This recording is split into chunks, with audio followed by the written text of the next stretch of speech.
Value systems completely transform how we make decisions. Most people are motivated by what they see around them and what society tells them they should want. They chase goals for years, only to end up burned out or briefly satisfied, then strangely empty again. You may know the feeling. We're in an endless loop of wanting, acquiring, yet unfulfilled. Why? The real problem isn't effort or motivation, it's direction. Without a value system to guide decision-making, effort feels endless and unrewarding. In this video, I'll share how to build a decision-making system that changes your life immediately. Chapter 1. Understanding your core values. Let's start with the first and perhaps most crucial step, understanding your core values. These are the deeply held principles that shape your decisions and fuel your actions. Whether you know it or not, they guide everything you do. Think of them as the emotional DNA of your choices. They're the reasons why you do what you do. Without understanding them, you risk living someone else's version of success. In this chapter, I'll walk you through 3 simple methods to uncover your personal values, using techniques that are both reflective and practical. Method 1. Wheel of Life. You might have come across this in my earlier video on setting systems, not goals. It's a great tool to reflect on satisfaction across life domains like career, finances, health, relationships, fun, personal growth, spirituality, and environment. To use Wheel of Life, rate your satisfaction in each area from 1 to 10. A 1 means you are extremely dissatisfied with that area of your life, while a 10 means you are completely satisfied. These ratings help reveal which areas of your life you are satisfied with and which ones need more attention. So how do you rate yourself? The trick is to assess yourself using pointed questions while evaluating yourself against each segment. Let's take the example of career and go over it step by step. Step 1. Understand what career covers. Start by asking yourself, what does an ideal career look like for me? Is it about growth, feeling challenged and motivated, work-life balance, autonomy, creative expression, making a difference, or stability? Step 2. Break it into sub-questions. The next step is ask questions for each of these sub-areas. For example, if career is about stability, ask yourself, do I feel financially and professionally secure? For impact, ask yourself, do I feel my work matters or creates value? Similarly, for growth, the question to ask yourself is, am I learning and developing new skills? Step 3. Score each sub-area. Here you rate yourself individually from 1 to 10 against each of the above sub-areas. Let's say you rate yourself 9 on stability, and 8 on impact, but just 4 on growth. That tells you your job is secure and meaningful, but you're not developing fast enough. Step 4. Find the weighted average. Some parts matter more to you compared to others. For example, stability is more important than impact. In this step, assign a mental weight to each area, then average out the scores. In our case, let's assume that you value stability, impact, and growth equally. So the weighted average score for career would be the average of 9, 8, and 4, which is 7.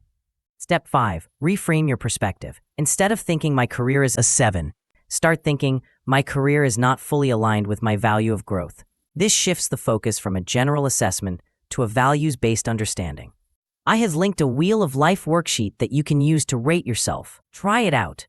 Method 2. Reflect on peak experiences. Another powerful way to uncover values is by reflecting on peak experiences, those moments when you felt most alive, fulfilled, and at peace. These moments often hold hidden clues about what truly matters to you. They are moments when your values were fully aligned with your actions. Let's walk through how to do this. Step 1. Identify peak experiences. Here you reflect on moments in your life when you felt truly alive, engaged, and fulfilled.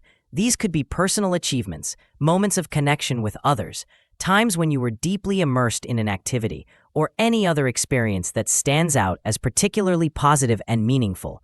Don't just focus on the big events. Consider smaller, everyday moments as well. Step 2. Describe the experience in detail. For each peak experience, write down as many details as you can remember. What were you doing? Who were you with? How did you feel? What made this experience so special? Step 3. Identify the underlying qualities. As you reflect on the details, look for the underlying qualities that made the experience so positive. What personal qualities or values were honored? Step 4. Connect to values. Translate those qualities into specific values. For example, A feeling of accomplishment after completing a challenging project might point to values like achievement, competence, or perseverance. A moment of deep connection with a friend might highlight values like intimacy, connection, or vulnerability. A time when you were completely absorbed in a creative activity might reveal values like creativity, flow, or self-expression. Step 5. Look for patterns. Now finally, out of the values that you listed above, identify the ones that appear across multiple peak experiences. These are likely to be your core values. Step 6. Articulate your core values. Based on the patterns you've identified, articulate your top 3 to 5 core values. Write them down in a clear and concise way. For example, instead of just noting connection, you might write deep connection with loved ones. This will make them more actionable. Now that you have a clearer understanding of your core values, start using them as a guide in your daily decision-making. Ask yourself questions like, does this opportunity align with my core values? Or, am I making choices that honor these values? Method 3. Visualize your ideal week. This exercise involves imagining your perfect week to identify the values that underpin your ideal lifestyle. Think about what your perfect week would look like if you had complete freedom to design it. Consider both your work life and your personal life. Don't worry about practical limitations at this stage. Just focus on what would truly make you happy and fulfilled. Then, for each day of the week, write down the activities you would be engaged in. Be as specific as possible. Who would you be spending time with? What kind of work would you be doing? What hobbies or interests would you be pursuing? How would you be spending your free time? The next step is to look at each activity and identify the needs they fulfill. Ask yourself, what desires is this activity fulfilling? What am I getting out of it? Now, connect these desires to corresponding values. For example, spending time with family might reflect values like love, connection, and belonging. Similarly, engaging in creative hobbies might reveal values like creativity, self-expression, and joy. Articulate your top 3 to 5 core values and brainstorm ways to incorporate them into your current week. For example, if connection is a core value, find out how can you schedule more quality time with loved ones or build stronger relationships. Now, so far, we've explored 3 concrete ways to uncover your values. Now comes the tricky part. We can't always act on all our values equally. Life demands trade-offs. So how do we know which values to prioritize? Chapter 2, Prioritizing Your Values. By now you've done the work. You have identified your core values. You've dug deep, reflected on your experiences, and maybe even used the wheel of life to get a clearer picture. Now what? Well, the next step is to prioritize those values. Because here's the thing, while all your values are important, they're not all equally important all the time. Think of it like this. You have a limited amount of time, energy, and resources.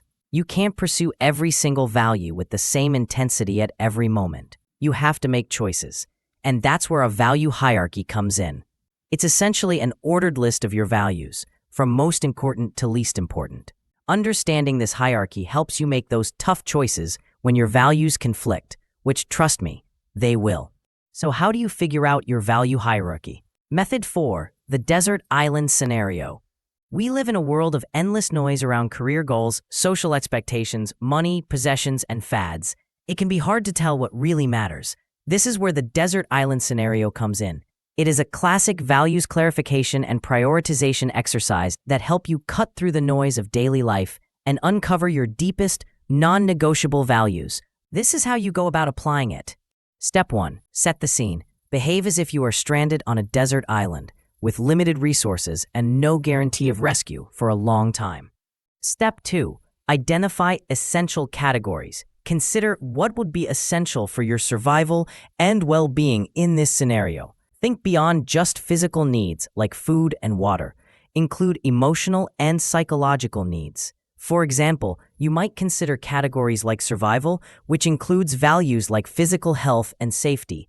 Step 3. Choose your top values. Which values would be absolutely non-negotiable for you to maintain a sense of meaning and fulfillment? The trick is to choose very few. These would be your highest priority values. For example, you might choose health under survival or love under social connection. Step 4. Reflect on your choices. Here you ask yourself, why are these values more important than others in this extreme situation? How has this value shown up in my life before? Where might I be neglecting this value right now? This exercise forces you to have a clear value hierarchy. You'll know which values you protect above all else, even under pressure. Once you know your top 3 to 5 values, you can align your career, relationships, goals, and habits with them. Furthermore, you can make trade-offs more confidently because you know what matters most. This leads us to our next method. Method 5, the trade-off exercise. We often think of values as a list. You must have heard someone say, I value honesty, freedom, love, success, creativity, security. However, real life doesn't let you hold on to all values equally all the time. Have you seen someone stick around in a mundane job even when they talk about quitting every other day? Why is that? Chances are that they have prioritized their value of security over their values of freedom or creativity. Trade-off exercise is a practical tool for clarifying and prioritizing these core values. It does so by forcing you to make difficult choices between things you care about. It's based on the idea that while many values matter to us, we can't give all of them equal weight in real life at a given time. This is how you go about doing this exercise. Step 1. List your top values. Start by selecting 8 to 10 personal values that resonate with you. You can pull these from the reflection exercises shared earlier, or even from the desert island scenario. Step 2. Identify value pairs. Take the above list of your identified values and create pairs of values that might potentially conflict with each other. Try to create pairs that represent different areas of your life or different types of needs.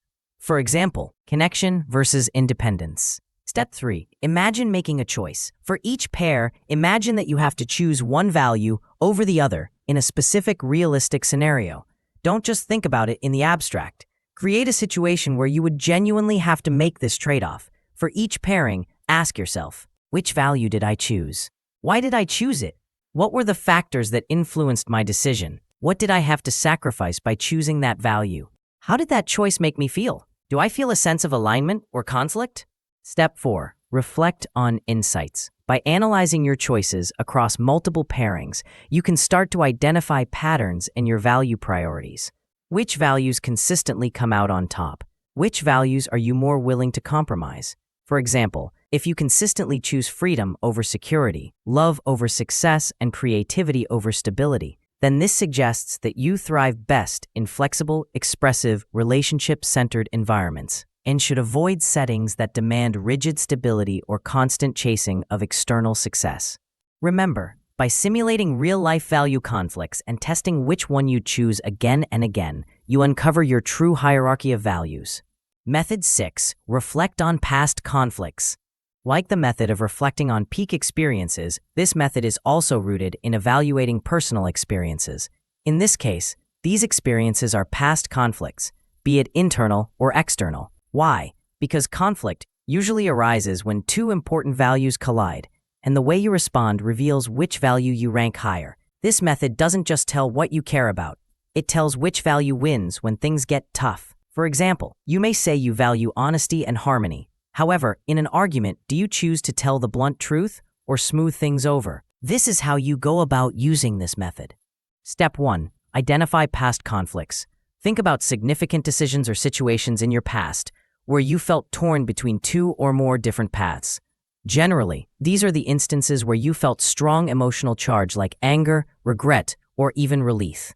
These could be decisions related to your career, relationships, finances, personal life, or anything else. Step 2. Describe the conflict. Now for each situation, write down what were the two or more values in tension. For example, let's say you fought with a friend because they betrayed your trust. In this case, the two values in tension are honesty versus loyalty. Step 3. Analyze your decision. Here ask yourself, which value did I ultimately choose or defend? How did I feel afterward? Did I feel proud, guilty, regretful? Was the decision aligned with my core self, or did I compromise something important? Answers to these will reveal which values you naturally prioritize and which values you're willing to sacrifice when forced. Step 4. Draw conclusions. In this last step, you look for patterns across multiple past conflicts. Which values emerge as the most influential in your decision-making? This reveals your implicit value hierarchy. Before we move to the next chapter, it's important to remember that your value priorities can change over time.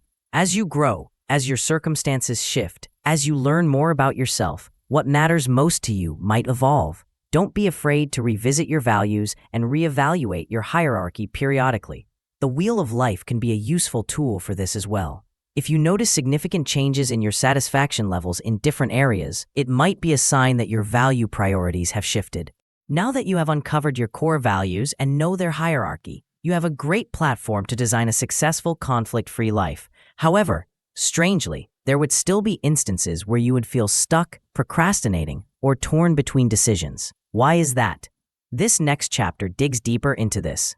Chapter 3, Dealing with Conflicting Values. One of the most frustrating experiences of designing your life is realizing that some of your core values conflict with each other. You think the confusion will end once you've identified what matters to you, but in reality, it often just shifts because now you're pulled in multiple directions, not by other people, but by your own internal compass. For example, you might value both freedom and stability but can't find a career that gives you both. Or you might value ambition and peace, but success keeps coming at the cost of calm. Values conflict when they're both important but demand opposing actions. Or you try to satisfy them equally in situations where that isn't realistic. Or you've entered a new life phase but are still holding on to old definitions of what a value should look like. Unfortunately, situations when two or more values seem to be at odds often leads to decision paralysis, guilt, frustration, and sometimes identity confusion. So how do we handle it? Method 7. Let context decide who leads. You don't need to pick one value and abandon the other. You just need to decide which one should lead in this moment. This is the core of context-driven decision-making. Here is how you go about it. Step 1. Identify the conflicting values. List the two values that are pulling you in different directions in a specific situation. For example, freedom versus security, or passion versus responsibility. Step 2. Define the context. Clearly identify the specific area of your life or the situation you're dealing with. The more specific you are, the easier it will be to determine which value is most relevant.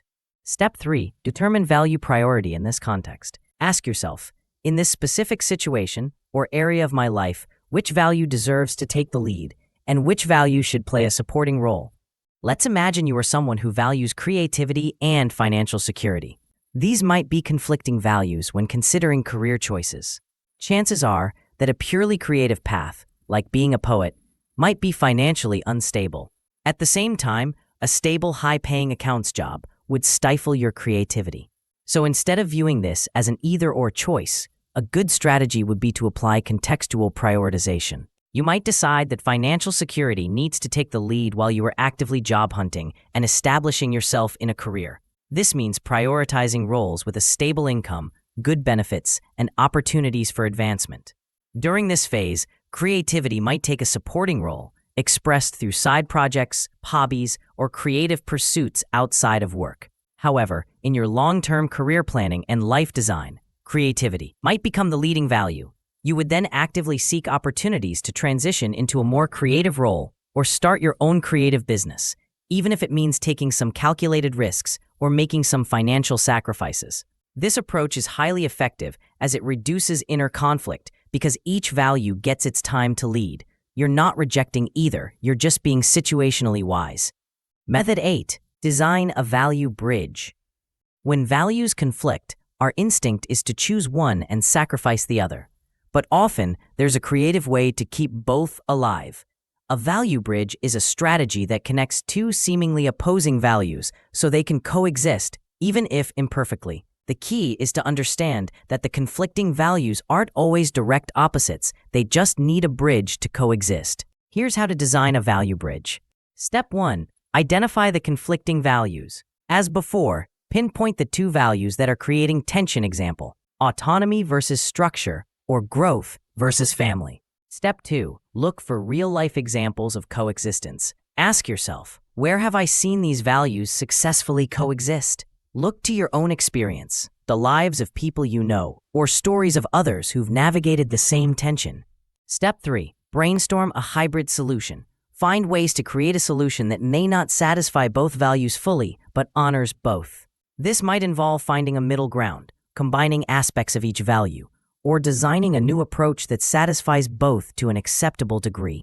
To better understand this, let's take the example of autonomy and structure. Let's say you are looking for a role that supports both these values. The traditional 9-to-5 job provides high structure but low autonomy, while freelancing offers high autonomy but potentially chaotic structure. How do you choose in such case? Using this method, you realize that your best bet is to go for a role that allows remote work with accountability. This is your value bridge that combines the values of autonomy and structure.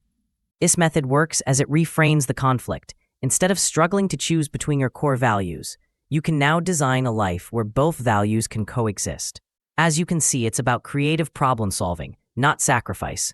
Method 9. Reflective forecasting. Often, when we are faced with difficult decisions, our short-term emotions cloud our judgment. This is where reflective forecasting is so useful. Here, you borrow perspective from your future self, which allows you to create a valuable distance from the immediate pressures. This helps you make decisions that are more aligned with your overall values and life vision. Here's how to use reflective forecasting. Step 1. Imagine yourself 5 years from now. Step 2. Identify the decisions at hand and the conflicting values that are making them difficult. Step 3. Ask yourself, what decision would I be proud of having made, even if it was hard? Step 4. Filter your conflicting values through this lens. Ask yourself, which value, if prioritized in this decision, will lead to a future self that I respect and admire? Let's take an example to understand this better. Imagine you're offered a promotion that would significantly increase your income, but would also require you to work much longer hours. You know that it will drastically cut into your personal and family time while negatively impacting your health. The challenge is that you value both achievement and well-being, but they're in conflict here. While evaluating the promotion offer, your present self might be swayed by the allure of the extra income and the status that comes with the promotion. You might focus on the short-term benefits and downplay the potential long-term consequences for your health and relationships. However, future you, looking back from 5 years down the line, might offer a very different perspective. It might say that you are glad to ultimately choose to prioritize your well-being, even though it meant a slower climb up the corporate ladder. Or future you might say that it was good that I took the promotion. As you can see, reflecting from the position of your future self can provide a powerful filter for your values. It pulls you out of survival mode decision-making and into a more values-aligned vision of your life. Now, recognizing and resolving inner conflicts is only half the journey. You've done the deep work. You've identified what truly matters. You've navigated through the complexity of competing priorities, but now comes the part that often gets overlooked, turning those insights into action. That brings us to the next chapter. Chapter 4, Living Your Values. At some point, reflecting on your values has to move from the pages of your journal into the decisions you make every day. Knowing what matters to you is powerful, but it's only potential power. Until it shows up in your actions, routines, conversations, and calendar, values are just nice words on paper. This is where most people get stuck. They discover their values. They even feel a sense of clarity. But then they wake up the next day and nothing's different. The routines remain the same. The choices remain automatic. The environment remains unchanged. Remember, living your values isn't about grand gestures. It's about small, repeated actions that slowly shape your life around what you care about most. Let's explore how to close that gap between knowing and living. Method 10. Translate values into behaviors. Values aren't just for reflection. They're for action. The problem is that most values are vague. They sound noble, but they don't tell you what to do. That's why you need to turn values into behaviors.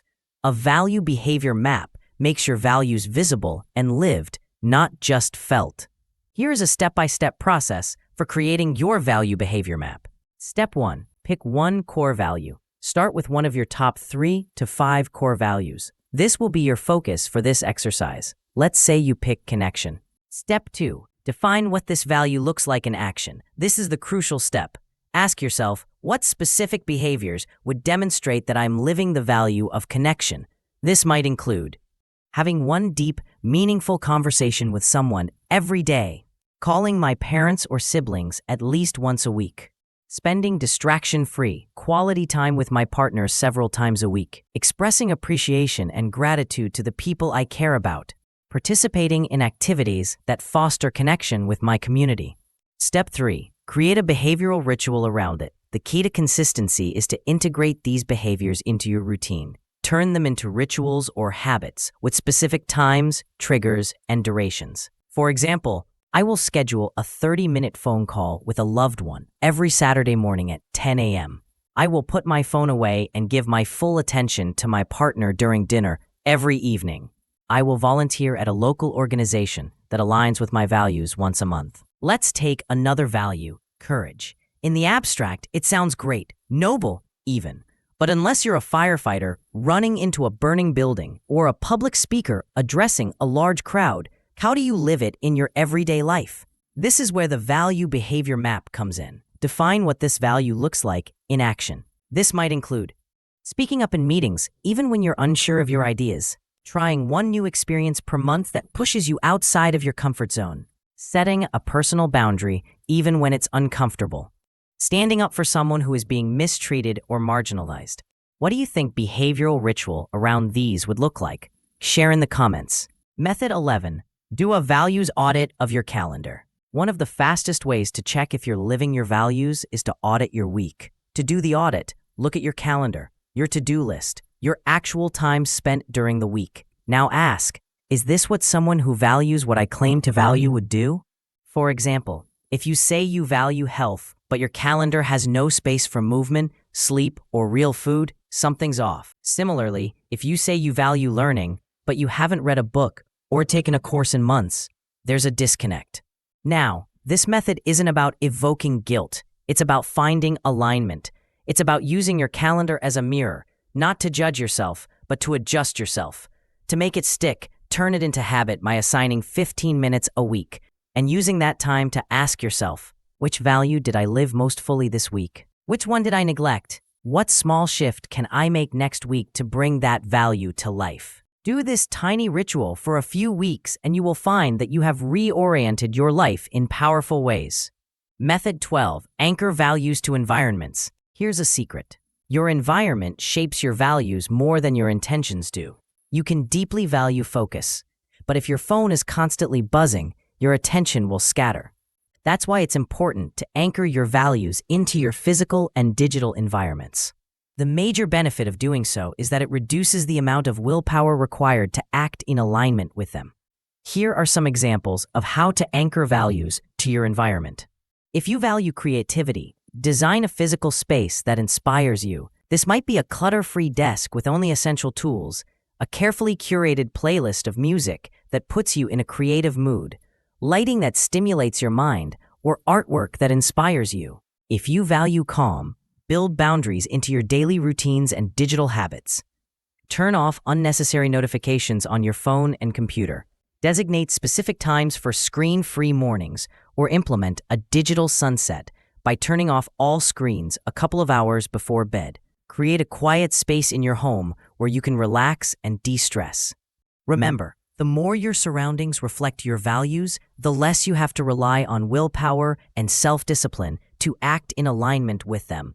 Method 13. Use micro-decisions as practice. Another powerful way to consistently live your values is to practice them in the small, seemingly insignificant decisions you make throughout the day. It's easy to think that values only come into play during the big, life-altering moments. But the truth is that you have countless opportunities to express your values in the micro moments of your daily life. For example, let's say you value honesty.